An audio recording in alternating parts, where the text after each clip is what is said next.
नमस्ते दोस्तों, स्वागत है आपका आपके अपने प्रोग्राम देश डायरी में। मैं ऋतु शर्मा एक बार फिर से हाजिर हूँ कृषि, ग्रामीण विकास, स्वास्थ्य और पर्यावरण से जुड़ी तमाम हलचलों के साथ। आइए जानते हैं कौन कौन सी सूचनाएं और जानकारियां रही सुर्खियों में। आज हम बात करेंगे मॉनसून की खराब स्थिति के बारे में।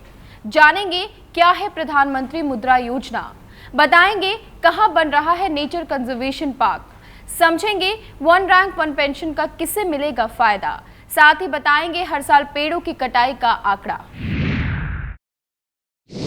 पिछले 11 सालों में देश भर में मानसून की स्थिति में गिरावट दर्ज की गई है। भारत के मौसम विभाग ने अपने आंकड़ों में इसका खुलासा किया है। देश में 2005 से 2015 तक का समय ऐसा रहा है जब सामान्य से कम या बहुत कम बारिश हुई है। इस साल अब तक सामान्य से 14% कम बरसात हुई है। इतना ही नहीं, इस दौरान उत्तर प्रदेश, बिहार, झारखंड, उत्तराखंड, दिल्ली, केंद्र शासित प्रदेश, चंडीगढ़, पंजाब और हिमाचल प्रदेश जैसे सभी राज्यों में 4 से 6 साल बहुत ही कम बरसात हुई। 2005 से 2015 तक यानी 10 सालों में 7 वर्ष ऐसे रहे जब सामान्य से कम या बहुत कम बारिश हुई। मौजूदा साल इस मामले में दूसरा सबसे खराब वर्ष साबित हुआ है। इसके साथ इस साल मानसून की स्थिति और भी खराब हो सकती है। पिछले 3 सालों से मानसून की सबसे खराब स्थिति बनी हुई है। मॉनसून की बेहद खराब स्थिति से देश में सूखे जैसे हालात की समस्या गंभीर होती जा रही है।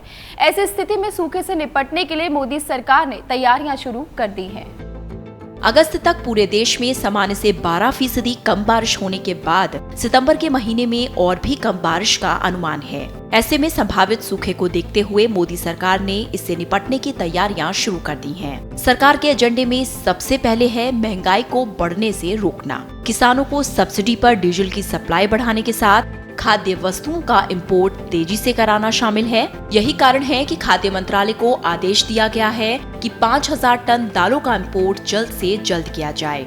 इसके अलावा इंपोर्ट प्याज की सप्लाई बढ़ाने पर जोर दिया जा रहा है। इन सभी मसलों पर सभी राज्यों से सरकार बातचीत भी कर रही है और साथ ही राज्यों से खाद्य वस्तुओं के स्टॉक लिमिट से संबंधित नियमों को सख्ती से पालन करने को भी कहा गया है। मिलावट की शिकायतों को खत्म करने के लिए अब पेट्रोलियम मंत्रालय एक नई व्यवस्था लागू करने जा रही है, जिसमें सफेद रंग का बिना सब्सिडी वाला सुपीरियर केरोसिन मिलेगा। पेट्रोलियम मिनिस्ट्री के आदेश पर हिंदुस्तान पेट्रोलियम ने इनिशिएटिव लिया है, जिसके तहत अब बाजार में 40 रुपए प्रति लीटर केरोसिन मिलेगा। राष्ट्रीय खाद्य सुरक्षा अधिनियम को लागू कराने की कवायद भी तेज कर दी गई है। केंद्र सरकार ने इसका जिम्मा प्रदेश सरकारों को दिया है। सरकार का मानना है कि अधिनियम को लागू करने से पहले पीडीएस में लगे भ्रष्टाचार को खत्म करना जरूरी है। मंत्रालय की ओर से अब केरोसिन को खुले बाजार में उतारने की तैयारी है। पेट्रोलियम मंत्रालय की पहल पर हिंदुस्तान पेट्रोलियम कॉर्पोरेशन लिमिटेड यानी कि HPCL ने इसकी शुरुआत की है। देश में सभी छोटे बड़े काम को बराबर का मौका मिले, इसके लिए भारत के प्रधानमंत्री नरेंद्र मोदी ने एक योजना की शुरुआत की है, जिसका नाम है प्रधानमंत्री मुद्रा योजना, जिसके अंतर्गत लोन की सुविधा दी जा रही है। भारत के प्रधानमंत्री नरेंद्र मोदी ने उत्पादन, सेवा, छोटे व्यवसाय के तहत आने वाली छोटी व्यवसायिक गतिविधियों को लोन प्रदान करने के लिए 8 अप्रैल 2015 को प्रधानमंत्री मुद्रा योजना का उद्घाटन किया। प्रधानमंत्री मुद्रा योजना नामक योजना के अंतर्गत 50,000 से 10 लाख के बीच सूक्ष्म व्यवसायों के लिए पुनर्वित्त प्रदान करेगा। अन्य उत्पादन इस क्षेत्र को विकास सहयोग देने के लिए हैं। प्रधानमंत्री मुद्रा योजना के अंतर्गत मंत्रालय ने पहले ही अपने प्रारंभिक योजनाओं का निर्धारण कर लिया है। इन योजनाओं को शिशु, किशोर तथा तरुण नाम दिया गया है। ये योजनाएं छोटे उद्यमियों के विकास तथा निधियन जरूरतों को अगले चरण में बढ़ाने के लिए सहायता प्रदान कर रही हैं। सरकार जहां एक और मेक इन इंडिया योजना को बढ़ावा देने के लिए कदम उठा रही है, वहीं दूसरी ओर वनस्पति तेल उद्योग हो रहा है मेक इन इंडिया से दूर। घरेलू तेल और तिलहन इंडस्ट्री को कुछ राहत देने के लिए सरकार जल्द ही इंपोर्ट ड्यूटी में बढ़ोतरी कर सकती है। देश में सस्ते पाम ऑयल के इंपोर्ट में लगातार इजाफा हो रहा है। पाम ऑयल का ज्यादा इंपोर्ट होने की वजह से देश में खाद्य तेल की जरूरत इसी से पूरी हो रही है। घरेलू इंडस्ट्री जो तेल पैदा कर रही है उसकी लागत ज्यादा होने की वजह से वो महंगा पड़ता है। ऐसे में कारोबारी महंगे तेल के बजाय सस्ते पाम ऑयल को ही बाजार से उठा रही हैं। इंडस्ट्री सरकार से क्रूड वनस्पति तेल पर 25% और रिफाइंड वनस्पति तेल पर 45% इंपोर्ट ड्यूटी की मांग कर रही है। फिलहाल देश में क्रूड वनस्पति तेल पर सिर्फ 7.5% और रिफाइंड वनस्पति तेल पर 15% इंपोर्ट ड्यूटी है। सबसे पहले स्मार्ट सिटी बनने के लिए अब शहरों को मशक्कत करनी पड़ेगी। स्मार्ट सिटी के लिए चुने गए 98 शहरों के लिए अब एग्जाम का दूसरा दौर शुरू हो गया है। इन शहरों को अगले 3 महीने में अपने अपने प्लान बनाकर केंद्र सरकार को पेश करने होंगे। स्मार्ट सिटी के लिए चुने गए 98 शहरों को अगले 3 महीने में अपने अपने स्मार्ट प्लान बनाकर केंद्र सरकार को देने होंगे। इन सभी प्लान्स को पॉइंट दिए जाएंगे और इसी तरीके से सबसे ज्यादा पॉइंट पाने वाले पहले 20 शहरों को इसी वित्तीय साल में स्मार्ट सिटी बनाने के लिए पैसा भी मिलना शुरू हो जाएगा। फिलहाल मंत्रालय ने प्लान बनाने के लिए 98 में से 96 शहरों को 2-2 करोड़ रुपए की मंजूरी दी है। अब इन शहरों को इस रकम से अपने अपने शहरों के प्लान 3 महीने में तैयार करके बताना होगा। साथ ही शहरों को ये भी बताना होगा कि स्मार्ट सिटी बनाने के लिए बनने वाले प्लान के लिए केंद्र सरकार की तरफ से दी जाने वाली राशि के अलावा बाकी राशि का कहां से इंतजाम करेंगे और किस तरीके से इस योजना पर अमल किया जाएगा। स्मार्ट शहरों की फाइनेंसिंग के लिए शहरी विकास मंत्रालय ने शहरी क्षेत्रों में यूजर चार्ज को महंगाई से जोड़ने का प्रस्ताव दिया है, ताकि कम से कम इतनी लागत की वसूली हो पाए जो परिचालन और रखरखाव शुल्क को कवर किया जा सके। अगर किसी प्रस्तावित स्मार्ट शहर में 24 घंटे बिजली की आपूर्ति के लिए विशेष परियोजना लगाई जाती है तो प्रस्ताव के अनुसार इसके परिचालन और रखरखाव के शुल्क के रूप में कुछ चार्ज लगाए जाएंगे। हाल में स्मार्ट शहरों पर हुए एक वर्कशॉप के दौरान मंत्रालय ने ये विचार दिया, क्योंकि स्मार्ट सिटी मिशन और अटल शहरी रूपांतरण एवं पुनरुद्धार मिशन के लिए भारी संसाधनों की जरूरत होगी। मंत्रालय शहरी जल आपूर्ति के लिए एक मॉडल कंसेशन एग्रीमेंट विकसित कर रहा है, जिसका शुल्क महंगाई से संबंधित होगा ताकि जोखिम कम किया जा सके। रुकते एक छोटे से ब्रेक के लिए। ब्रेक के बाद हम बताएंगे कहां बन रहा है नेचर कंजर्वेशन पार्क। महाराष्ट्र और तमिलनाडु के बाद राजस्थान ने अपने प्रदेश के लोगों के लिए एक अच्छी पहल की है। दिसंबर तक अब लगभग 1 करोड़ परिवारों को कैशलेस स्वास्थ्य बीमा का लाभ मिलेगा। जल्दी रबर आधारित उत्पादों के लिए रबर उत्पाद निर्यात संवर्धन परिषद रेबेक्सिल की स्थापना का प्रस्ताव हकीकत बनने वाला है। साथ ही रबर उत्पादकों के निर्यात को भी बढ़ावा दिया जाएगा। ब्रेक के बाद आप सभी का स्वागत है। नीति आयोग ने प्रीपेड स्वास्थ्य संरक्षण सेवा शुरू करने का सुझाव दिया है, जिसके अंतर्गत अब निजी अस्पतालों में भी मुफ्त इलाज हो सकता है। बहुत कम कीमत पर नागरिकों को मिलने वाली प्रधानमंत्री बीमा योजना की तर्ज पर नीति आयोग ने राष्ट्रीय स्वास्थ्य नीति पर आगे बढ़ने का सुझाव सरकार को दिया है। आयोग ने कहा कि नागरिकों से न्यूनतम स्वैच्छिक अंशदान लेकर उनके लिए सरकारी ही नहीं बल्कि निजी अस्पतालों में भी मुफ्त इलाज और उनके बिल का भुगतान सरकार ही करेगी। प्रधानमंत्री के सामाजिक योजनाओं की तर्ज पर ये सेवा शुरू की जा रही है। जल्दी रबर आधारित उत्पादों के लिए रबर उत्पाद निर्यात संवर्धन परिषद रेबेक्सिल की स्थापना का प्रस्ताव हकीकत बनने वाला है। साथ ही रबर उत्पादकों के निर्यात को भी बढ़ावा दिया जाएगा। रबर आधारित उत्पादों के लिए रबर उत्पाद निर्यात संवर्धन परिषद रेबेक्सिल की स्थापना होने वाली है। लघु एवं मध्यम उद्योग MSAME मंत्रालय इस प्रस्ताव को पहले ही मंजूर करके अपनी सिफारिशें दे चुका है। टायर सहित रबर आधारित उत्पादों के निर्यात को प्रोत्साहित करने की खातिर एक अलग संस्था बनाने के लिए रबर बोर्ड भी मदद के लिए आगे आया है। All India rubber industries association AIRIA के अध्यक्ष ने कहा कि जब ये संस्था पूरी तरीके से चालू हो जाएगी तो विशेष रूप से MSAME क्षेत्र से रबर उत्पादों का निर्यात दोगुना हो जाएगा। इस परिषद की स्थापना वर्ष 2016 में किसी भी समय हो सकती है, क्योंकि सरकार इस प्रस्ताव को लेकर अब गंभीर है। पंजाब सरकार चाहती है कि उसका शहर अमृतसर जैसे खूबसूरत और प्रदूषण मुक्त बने। इसके लिए सरकार 44 एकड़ में नेचर कंजर्वेशन पार्क का निर्माण करने का सोच रही है। अमृतसर शहर वासियों को जल्द ही पंजाब सरकार एक नायाब तोहफा देने वाली है।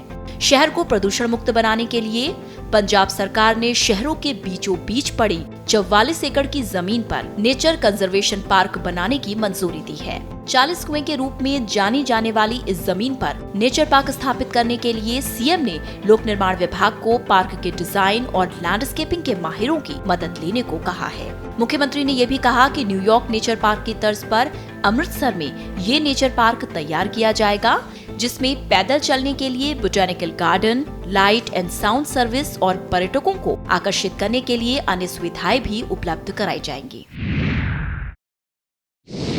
वन रैंक वन पेंशन का फायदा उन सैनिकों को भी मिलेगा जो 15 से 17 साल नौकरी करने के बाद सेवानिवृत्त हो जाते हैं। जो सैनिक घायल हुए हैं और जिन्हें अनिवार्य रूप से सेना छोड़नी पड़ती है, उन्हें भी वन रैंक वन पेंशन का फायदा मिलेगा। भारत सरकार ने एक और सफल योजना की शुरुआत की है। प्रधानमंत्री नरेंद्र मोदी ने कहा कि हर जवान को, चाहे हवलदार हो, सिपाही हो या नायक, सभी को OROP का लाभ मिलेगा। मोदी ने हरियाणा में एक रैली को संबोधित करते हुए कहा, सरकार ने इसकी बारीकी से जांच परख की है। वन रैंक वन पेंशन से सरकारी खजाने से कितना खर्च होगा और पाया कि 8,000 से 10,000 करोड़ रुपए की लागत आएगी। सेवानिवृत्त कर्मियों को 8,000 करोड़ से 10,000 करोड़ तक का वार्षिक लाभ मिलेगा। महाराष्ट्र और तमिलनाडु के बाद राजस्थान ने अपने प्रदेश के लोगों के लिए एक अच्छी पहल की है। दिसंबर तक अब लगभग 1 करोड़ परिवारों को कैशलेस स्वास्थ्य बीमा का लाभ मिलेगा। राजस्थान में रहने वाले लोगों को अब बीमार होने पर हॉस्पिटल की फीस को लेकर चिंतित नहीं होना पड़ेगा, क्योंकि जयपुर के 1 करोड़ परिवारों को दिसंबर से कैशलेस स्वास्थ्य बीमा का लाभ मिलेगा। भामाशाह स्वास्थ्य बीमा योजना के जरिए करीब 4 करोड़ लोगों को बिना प्रीमियम दिए 3 लाख रुपए तक का हेल्थ कवर मिल सकेगा, जबकि महाराष्ट्र और तमिलनाडु में बीमे का प्रीमियम भी देना पड़ता है। प्रदेश में यूं तो 1.36 करोड़ परिवार हैं, लेकिन सरकार ने इसमें से 1 करोड़ लोगों को ही इस योजना का लाभ लेने लायक माना है। अगर अचानक हुए मौसम के बदलाव को लेकर आप चिंतित हैं और सोच रहे हैं कि क्या करें, तो अब आपको घबराने की जरूरत बिल्कुल भी नहीं है। अब किसी भी क्षेत्र के मौसम में होने वाले बदलावों के बारे में 4 घंटे पहले ही पता लगाया जा सकता है।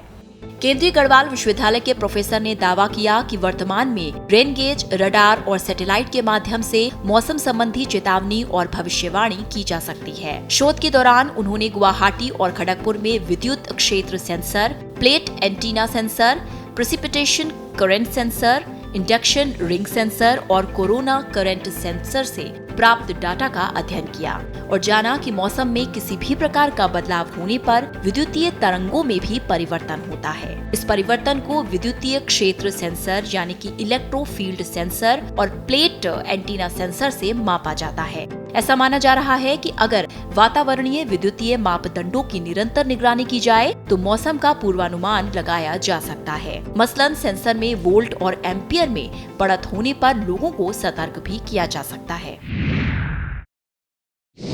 कर्मचारी भविष्य निधि संगठन EPFO ने कर्मचारी जमा संबंध बीमा योजना EDLI के तहत अधिकतम बीमा कवरेज की राशि को बढ़ाने का विचार किया है। EPFO की पेंशन व बीमा समिति की 9 सितंबर को होने वाली बैठक में इस पर निर्णय लिया जा सकता है। EPF बीमा योजना में अधिकतम भुगतान की राशि को बढ़ाया जा सकता है। कर्मचारी भविष्य निधि संगठन EPFO ने कर्मचारी जमा संबंध बीमा योजना EDLI के तहत अधिकतम बीमा कवरेज राशि को 3.6 लाख से बढ़ाकर 5.5 लाख रुपए करने का विचार किया है। EPFO की पेंशन और बीमा समिति की 9 सितंबर की बैठक में इस पर निर्णय होने की संभावना है। इसके बाद केंद्रीय श्रम मंत्री की अध्यक्षता वाला EPFO ट्रस्टी बोर्ड इस पर निर्णय लेगा और आखिर में सरकार की तरफ से EDLI स्कीम में संशोधन की अधिसूचना जारी की जाएगी। EDLI स्कीम के तहत किसी EPF सदस्य कर्मचारी की 1 साल की लगातार नौकरी के बाद मृत्यु होने की स्थिति में उसके परिवार के नामित सदस्य को बोनस के अलावा सालाना औसत वेतन अधिकतम सीमा 15,000 रुपए के 20 गुना के बराबर राशि बीमा के रूप में प्राप्त होती है, परंतु अब इसमें संशोधन कर देय बीमा राशि को औसत वेतन अधिकतम 15,000 रुपए तक 30 गुना बोनस अतिरिक्त करने का प्रस्ताव है। फिलहाल रुकते एक और छोटे से ब्रेक के लिए, लेकिन ब्रेक के बाद भी हमारी ये चर्चा जारी रहेगी। पेड़ को बचाने के लिए सरकार से लेकर आम आदमी तक कुछ ना कुछ जरूर करता है, लेकिन क्या कभी आपने ये सोचा है कि पूरी दुनिया में कितने पेड़ होंगे? नहीं ना, अमेरिका की एक यूनिवर्सिटी ने इस काम को अंजाम दिया है और साथ ही ये भी बताया है कि हर साल दुनिया की आबादी से 2 गुने पेड़ काटे जा रहे हैं। ब्रेक के बाद आप सभी का एक बार फिर से स्वागत है। अब सिर्फ 3.5 मिनट में ही संक्रमण का पता लगाया जा सकता है। अमेरिकी वैज्ञानिकों ने ऐसा उपकरण बनाने का दावा किया है जिससे टिश्यू के संक्रमण का पता लगाया जा सकता है। इससे समय की बचत तो होगी ही, साथ ही ये कम खर्चीला भी होगा। अमेरिकी वैज्ञानिकों ने ऐसा उपकरण बनाने का दावा किया है जिससे टिश्यू के संक्रमण का पता सिर्फ 3.5 मिनट में लग जाएगा। उन्होंने ये दावा अपने एक नए शोध में किया। मौजूदा वक्त में ऐसे संक्रमण का पता लगाने में कम से कम 1 घंटा या फिर इससे भी ज्यादा का वक्त लगता है। इसके साथ ही पीड़ितों को पैसे भी ज्यादा खर्च करने पड़ते हैं, लेकिन इस नए उपकरण से न केवल कम वक्त लगेगा बल्कि पैसे भी बेहद कम लगेंगे। इस उपकरण को .QPCR का नाम दिया गया है। भारतीय शिक्षा के क्षेत्र में अहम बदलाव की रूपरेखा तैयार की जा रही है। सीबीएसई की तरह गुरुकुल का भी केंद्रीय बोर्ड होगा। साथ ही नई शिक्षा नीति पर भी जोर दिया जा रहा है। संघ सरकार और भाजपा की समन्वय बैठक के बाद देश के शिक्षा क्षेत्र में बदलाव की शुरुआत हो गई है, जिसमें शिक्षा के नए मॉडल की शुरुआत की ओर ध्यान दिया जा रहा है। इस दौरान देश की प्राचीन शिक्षा व्यवस्था की परंपरा को बढ़ावा देने के लिए सीबीएसई की तर्ज पर गुरुकुल शिक्षा के लिए केंद्रीय स्तर के बोर्ड की स्थापना पर सहमति बनी है। इसके साथ ही नई राष्ट्रीय शिक्षा नीति पर 100% साक्षरता हासिल करने के लिए सरकार निजी संगठनों से तालमेल भी बढ़ाएगी। इस दौरान निजी संस्थानों को भी शिक्षा के तय मूल्यों के प्रति अपनी प्रतिबद्धता की हर हाल में जानकारी देनी होगी। इस नई शिक्षा नीति में गीता और योग को भी जगह मिल सकती है। साथ ही बच्चों में बेहतर समझ विकसित करने के लिए प्रारंभिक शिक्षा के लिए अंग्रेजी की जगह हिंदी और क्षेत्रीय भाषाओं को ही प्राथमिकता दी जाएगी। रात में सड़कों को सेफ बनाने की कवायद में राजधानी दिल्ली की कोशिशें कामयाब होती दिख रही हैं। रात में होने वाले सड़क हादसे के एक ताज़ा आंकड़ों से पता चला है कि इस साल पिछले साल के मुकाबले सड़क पर जानलेवा ट्रैफिक घटनाओं में कमी आई है। पिछले कुछ महीनों से ट्रैफिक पुलिस ने रात के वक्त सड़कों को सेफ यानी सुरक्षित बनाने के लिए कई लेवल पर पहल की है, जिसके चलते रात को होने वाले हादसों में कमी आई है। साथ में जानलेवा सड़क हादसे भी कम हुए हैं। रोड एक्सीडेंट का सबसे ज्यादा शिकार बनने वाले राहगीरों और 2 व्हीलर सवारियों की मौत के आंकड़े बेहद कम हुए हैं। इसे बड़ी कामयाबी भी माना जा सकता है। ट्रैफिक पुलिस के एडिशनल कमिश्नर के मुताबिक रात में हादसों में कमी लाने के लिए सबसे पहले तो उन रास्तों और स्थानों की पहचान की गई जहां सबसे ज्यादा हादसे होते थे। इसके बाद उन पर पहल की गई। पेड़ को बचाने के लिए सरकार से लेकर आम आदमी तक कुछ ना कुछ जरूर करता है, लेकिन क्या कभी आपने ये सोचा है कि पूरी दुनिया में कितने पेड़ होंगे? नहीं ना, अमेरिका की एक यूनिवर्सिटी ने इस काम को अंजाम दिया है और साथ ही ये भी बताया है कि हर साल दुनिया की आबादी से 2 गुने पेड़ काटे जा रहे हैं। पेड़ों को बचाने के लिए दुनिया भर में कई मुहिम चलाई जाती है, लेकिन इन सब से हटकर क्या कभी आपने ये सोचा है कि पूरी दुनिया में कितने पेड़ होंगे? शायद अब तक किसी को पता भी नहीं होगा, क्योंकि ना तो किसी ने कभी गिने और ना ही रिकॉर्ड रखा। लेकिन अब आप जान पाएंगे कि दुनिया में कितने पेड़ हैं। अमेरिका की येल यूनिवर्सिटी ने पेड़ों की सही संख्या बताने का दावा किया है। उनका मानना है कि दुनिया भर में 30 खरब 40 अरब पेड़ हैं और दूसरा सबसे चौंकाने वाला आंकड़ा ये है कि पूरी दुनिया में हर साल 15 अरब पेड़ काटे जा रहे हैं। यह आंकड़ा दुनिया की कुल आबादी का 2 गुना है। पूरी दुनिया की जनसंख्या अभी 7 अरब से कुछ ज्यादा ही है। शराब की लत छुड़वाने के लिए जल्द ही एक और सफलता की किरण दिखाई दे रही है। अमेरिका के वैज्ञानिकों ने शराब की लत के लिए एक जिम्मेदार न्यूरॉन की पहचान करने में कामयाबी हासिल कर ली है। शराब की लत छुड़वाने के लिए जल्द ही बेहतरीन इलाज उपलब्ध हो सकेगा। Texas A&M college of medicine के शोधकर्ताओं का कहना है कि दिमाग में न्यूरॉन्स की संरचना पाई जाती है। प्रत्येक न्यूरॉन 2 तरह के होते हैं, जिसमें न्यूरॉन D1 और न्यूरॉन D2 नाम दिया गया है। इनमें से न्यूरॉन D1 किसी कार्य को करने के लिए प्रेरित करता है, जबकि न्यूरॉन D2 किसी कार्य को करने से रोकता है। न्यूरॉन D1 शराब की लत के लिए जिम्मेदार होता है। जब न्यूरॉन सक्रिय हो जाता है तब लोगों की शराब की लत लग जाती है। अब रेल यात्रियों को साधारण और प्लेटफॉर्म टिकट लेने के लिए परेशान होने की जरूरत नहीं है। इस परेशानी को दूर करने के लिए रेलवे स्टेशनों पर ऑटोमेटिक टिकट वेंडिंग मशीन लगाई जा रही है। रेल यात्रा को आसान और सरल बनाने के लिए रेल यात्रियों को अब ऑटोमेटिक टिकट वेंडिंग मशीन से साधारण और प्लेटफॉर्म टिकट मिल सकेगा। इसकी खास बात यह है कि स्मार्ट कार्ड के साथ अब कैश और सिक्के से भी इन मशीनों से टिकट लिया जा सकता है। ATVM अनारक्षित टिकटिंग प्रणाली से कनेक्ट होगी, जिससे भारतीय करेंसी नोट और सिक्के साथ ही स्मार्ट कार्ड का भी प्रयोग कर टिकट प्राप्त कर सकते हैं। दिल्ली के ली मेरिडियन होटल में राष्ट्रीय सुरक्षा सम्मेलन 2015 का आयोजन किया गया। 3 से 5 सितंबर तक चलने वाले इस 3 दिवसीय कार्यक्रम में कई कंपनियों को सुरक्षा के क्षेत्र में किए गए प्रयासों और कार्यों के लिए पुरस्कृत भी किया गया।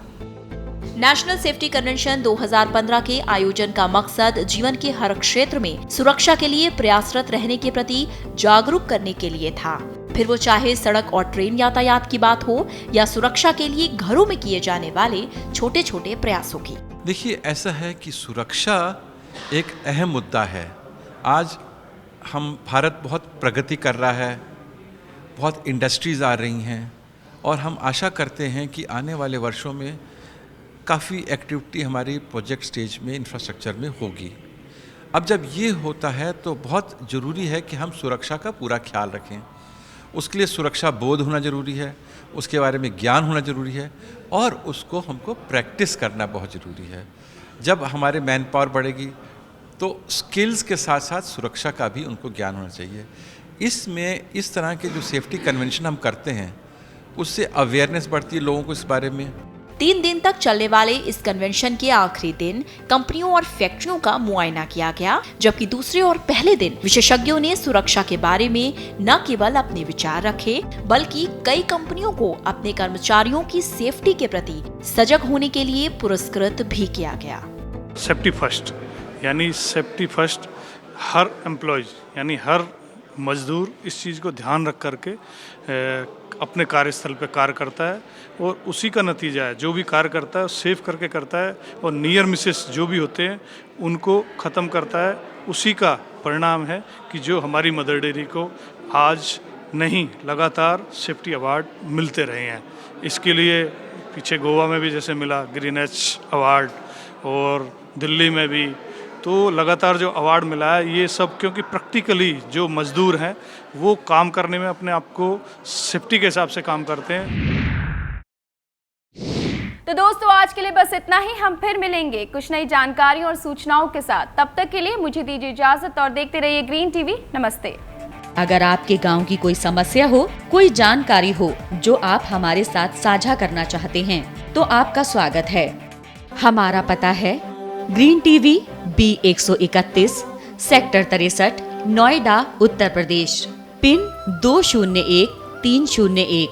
हमारा ईमेल आईडी है info@greentvindia.com।